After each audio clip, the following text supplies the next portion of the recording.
안녕하세요, 여러분. 오늘은 정말 충격적이면서도 마지막엔 완전히 속 시원한 결말을 가진 이야기를 들려드릴게요. 이번 사연은 진짜 상상도 못할 반전의 연속이니까 절대 중간에 나가지 마시고 끝까지 들어보시기 바래요.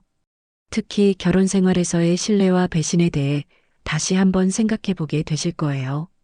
진우 씨는 대기업 계열사에서 차장으로 일하고 있었고, 소영은 결혼 전에는 항공사 승무원으로 근무했지만 결혼 후에는 전업주부가 되어서 집안일을 돌보고 있었어요.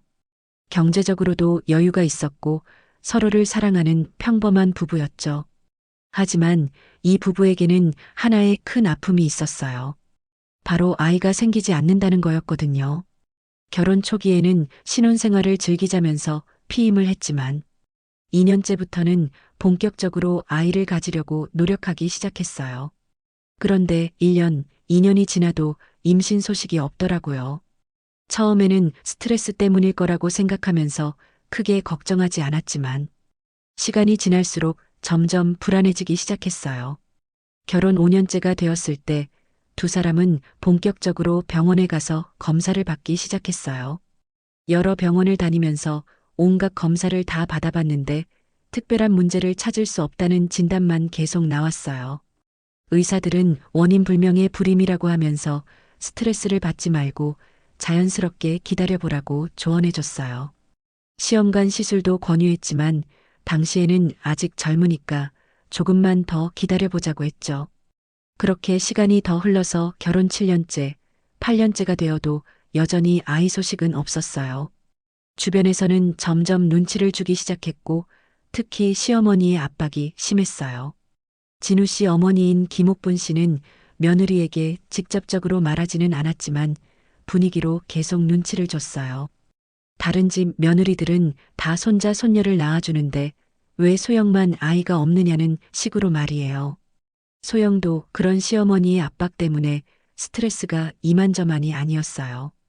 친구들이 하나둘씩 아이를 낳아서 육아 이야기를 할 때마다 소외감을 느꼈고 가족 모임에서도 항상 어색한 분위기가 흘렀거든요. 진우 씨도 마찬가지였어요. 회사 동료들이 아이 자랑을 할 때마다 마음이 아팠고 친구들 만남에서도 육아 이야기가 나오면 할 말이 없었어요.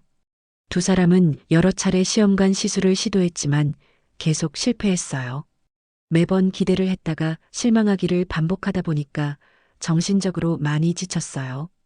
결혼 9년째가 되었을 때 진우 씨와 소영은 아이에 대한 기대를 포기하기로 했어요.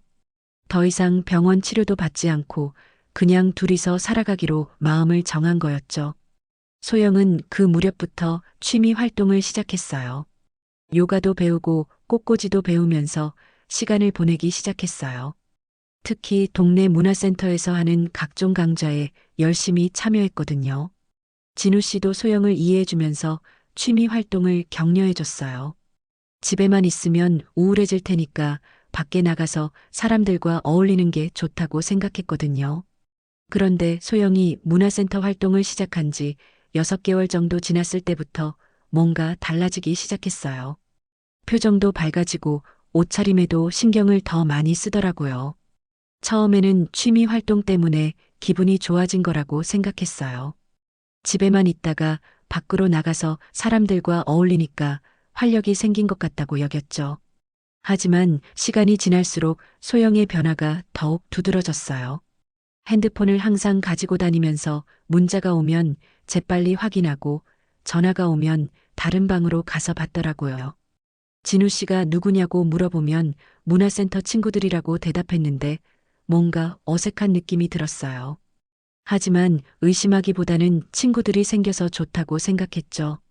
소영은 점점 더 자주 나가기 시작했어요. 문화센터 강좌가 끝나고도 친구들과 차를 마신다면서 늦게 들어오는 일이 많아졌거든요. 어느 날은 주말에도 문화센터 동아리 모임이 있다면서 아침 일찍 나가서 저녁 늦게 들어오기도 했어요. 진우 씨는 소영이 사교 활동을 하는 게 좋다고 생각해서 별로 제지하지 않았어요.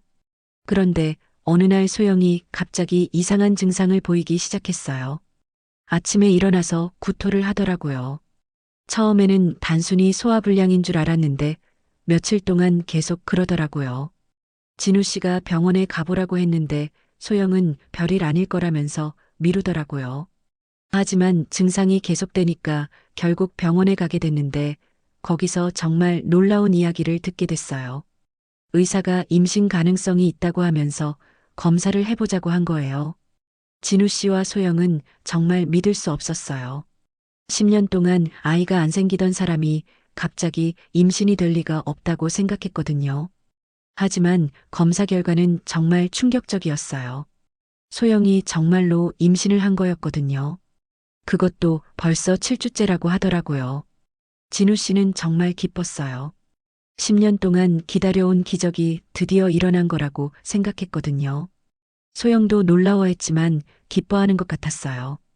집에 돌아와서 진우 씨는 바로 양가 부모님께 임신 소식을 알렸어요. 시어머니인 옥분 씨는 정말 기뻐하시면서 며느라 정말 고생했구나. 드디어 우리 집안의 대가 이어지겠네라고 하시면서 눈물까지 흘리셨어요. 친정 부모님도 마찬가지였어요. 그동안 딸이 아이가 없어서 고생하는 걸 보고 마음이 아팠는데 이제야 마음이 놓인다고 하시더라고요. 하지만 진우 씨는 뭔가 이상한 느낌이 들었어요. 10년 동안 안 되던 임신이 갑자기 될 리가 없다는 생각이 계속 들었거든요.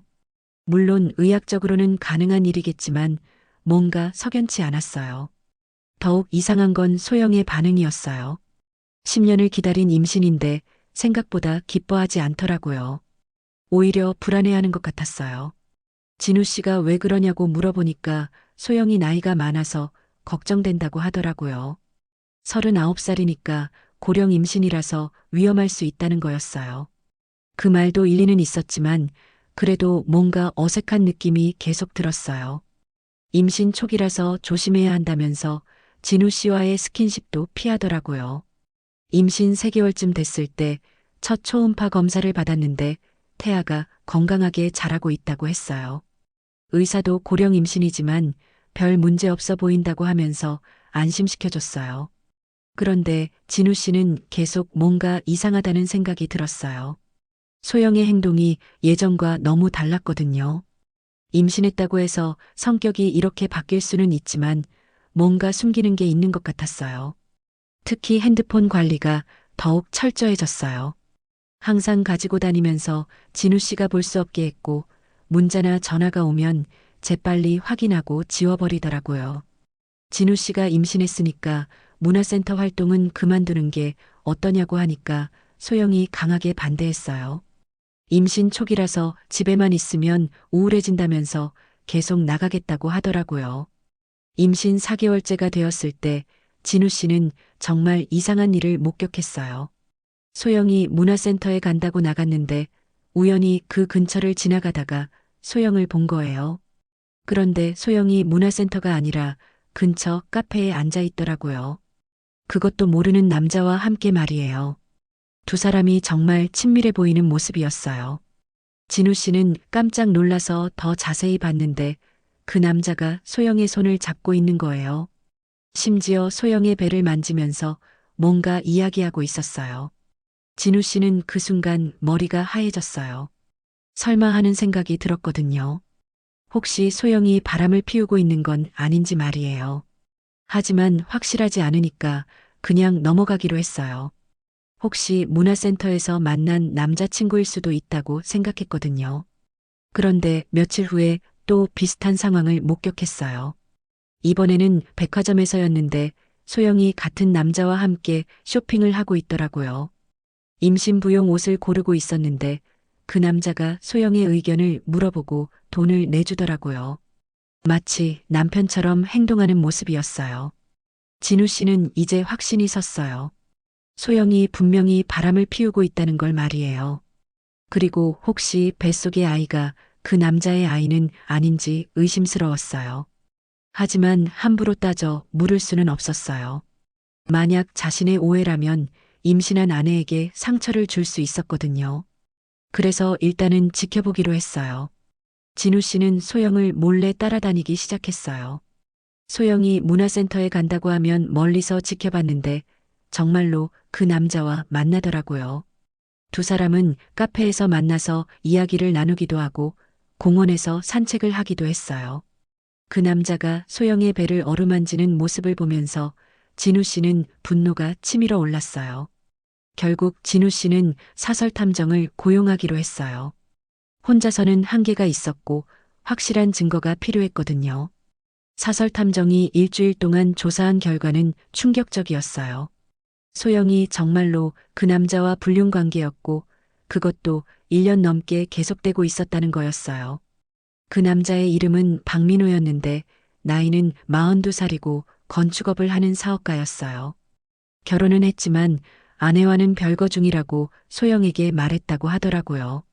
더욱 충격적인 것은 민호가 소영의 임신 사실을 알고 있었고 자신의 아이일 가능성이 크다고 생각하고 있다는 거였어요. 탐정이 제공한 사진들을 보면서 진우 씨는 정말 분노했어요. 소영과 민호가 모텔에 들어가는 모습, 자동차 안에서 키스하는 모습, 병원에 함께 가는 모습까지 다 찍혀 있었거든요. 특히 산부인과에 함께 간 사진을 보고는 정말 기가 막혔어요. 자신은 아내가 혼자 병원에 간다고 해서 걱정했는데 사실은 불륜 상대와 함께 갔던 거였어요. 진우 씨는 이제 소영과 직접 대화해야겠다고 생각했어요. 더 이상 숨기고 살 수는 없었거든요. 그런데 그 전에 한 가지 더 확인하고 싶은 게 있었어요. 혹시 자신에게 불임의 원인이 있는 건 아닌지 말이에요. 10년 동안 아이가 안 생겼던 이유가 자신 때문인지 알고 싶었거든요. 진우 씨는 혼자서 병원에 가서 정밀 검사를 받았어요. 그런데 거기서 정말 충격적인 사실을 알게 됐어요.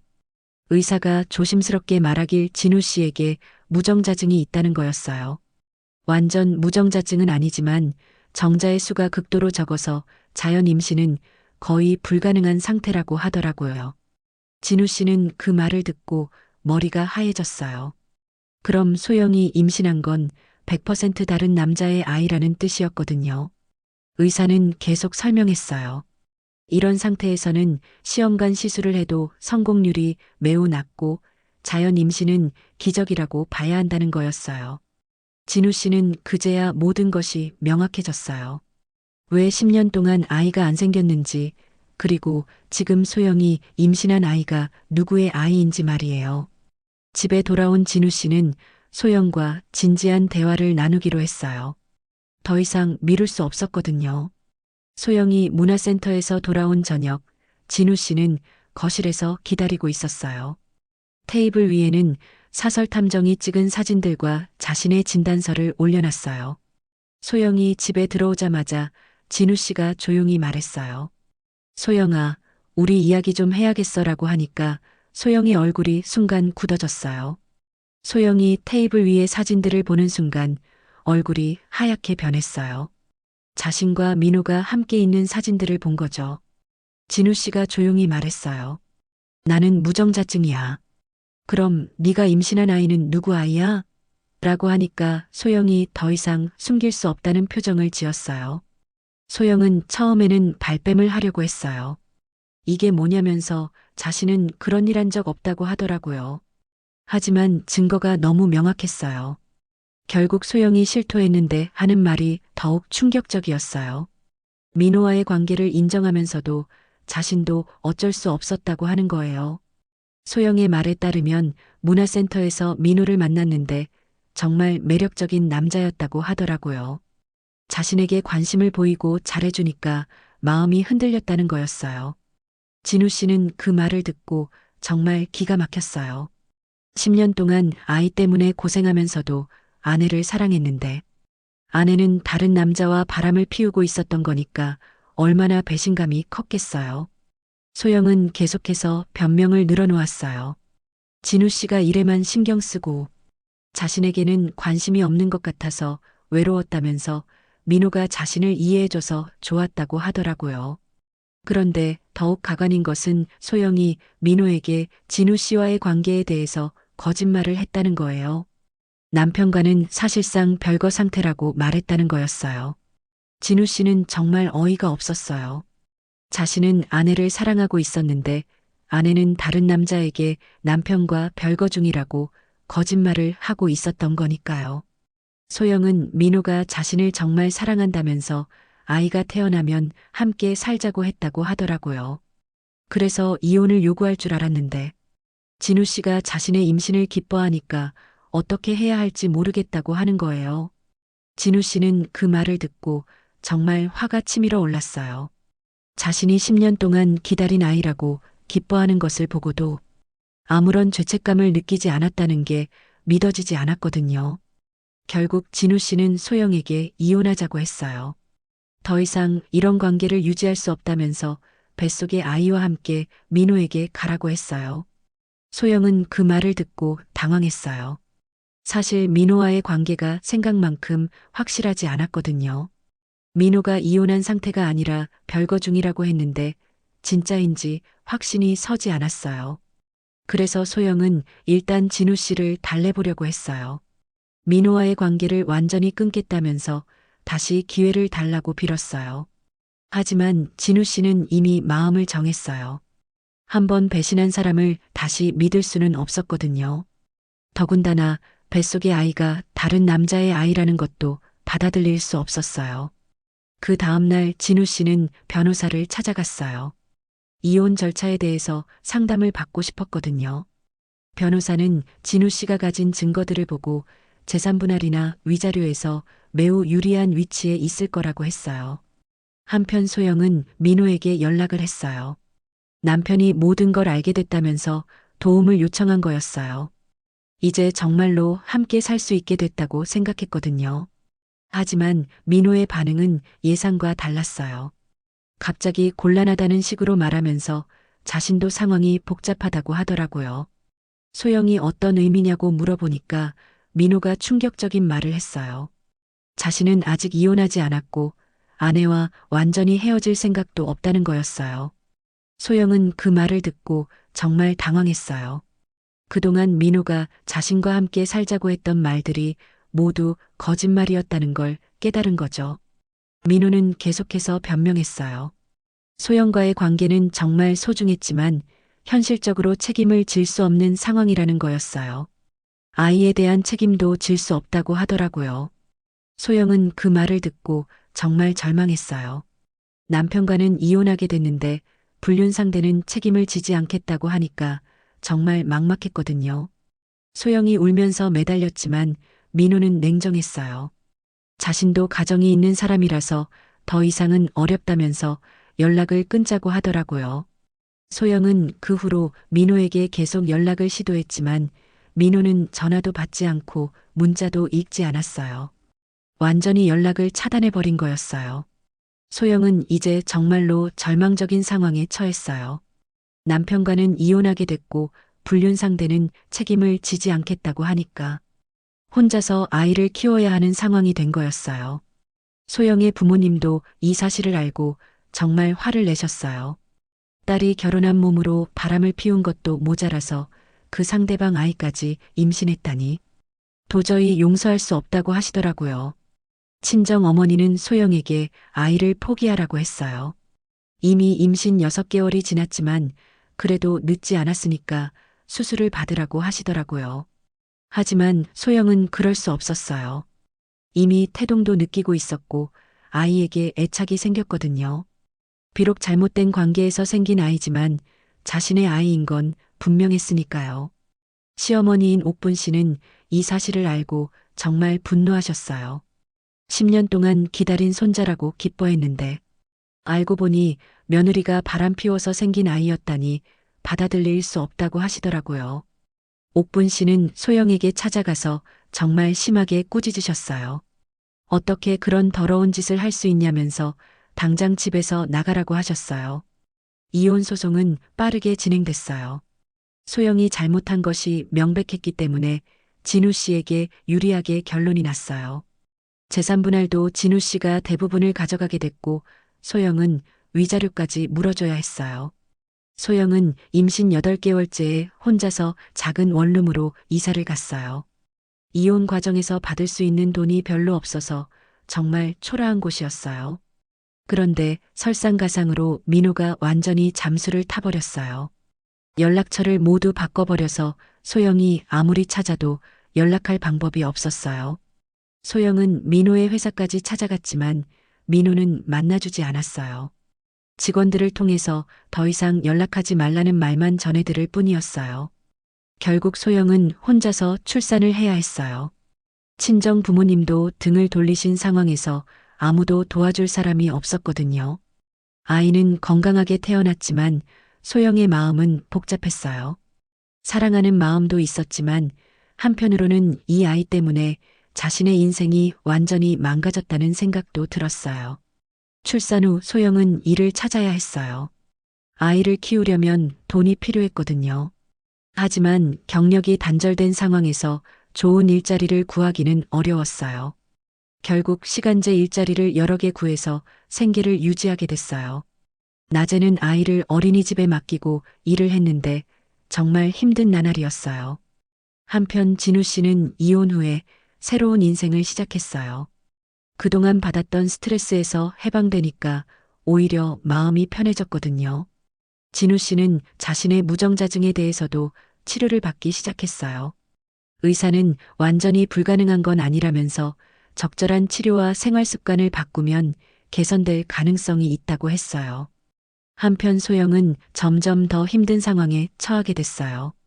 아이가 자라면서 양육비가 더 많이 들었는데 수입은 늘지 않았거든요. 소영은 민호를 찾기 위해서 사설 탐정까지 고용했지만 민호는 완전히 사라져버린 상태였어요.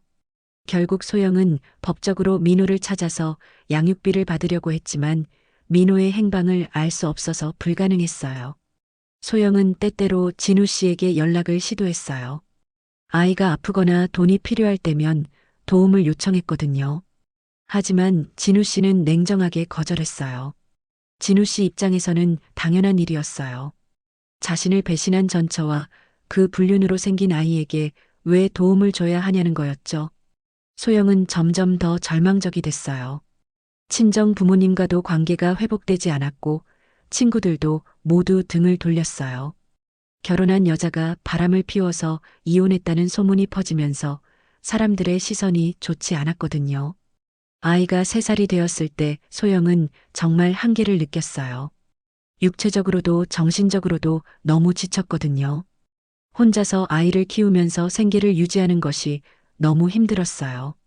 소영은 가끔 자신의 선택을 후회했어요. 만약 민호와 만나지 않았다면 지금도 진우 씨와 평범하지만 안정적인 결혼 생활을 하고 있었을 텐데 하는 생각이 들었거든요. 하지만 이미 돌이킬 수 없는 일이었어요. 자신이 저지른 일의 대가를 혹독하게 치르고 있는 거죠. 한편 진우 씨는 새로운 여자친구와 결혼 준비를 하고 있어요. 치료를 받은 결과 상태가 많이 개선됐고 시험관 시술을 통해서 아이를 가질 수 있는 가능성도 높아졌거든요. 진우 씨는 이번에는 정말 행복한 가정을 꾸릴 수 있을 것 같다고 생각해요. 진심으로 사랑하고 신뢰할 수 있는 사람과 함께 하니까 마음이 편하거든요. 오늘 이야기는 여기까지예요. 정말 많은 것을 생각하게 해주는 이야기였죠? 한순간의 잘못된 선택이 얼마나 큰 결과를 가져올 수 있는지 깨달으셨을 거예요. 구독과 좋아요 잊지 마시고요. 다음 영상에서 만나요.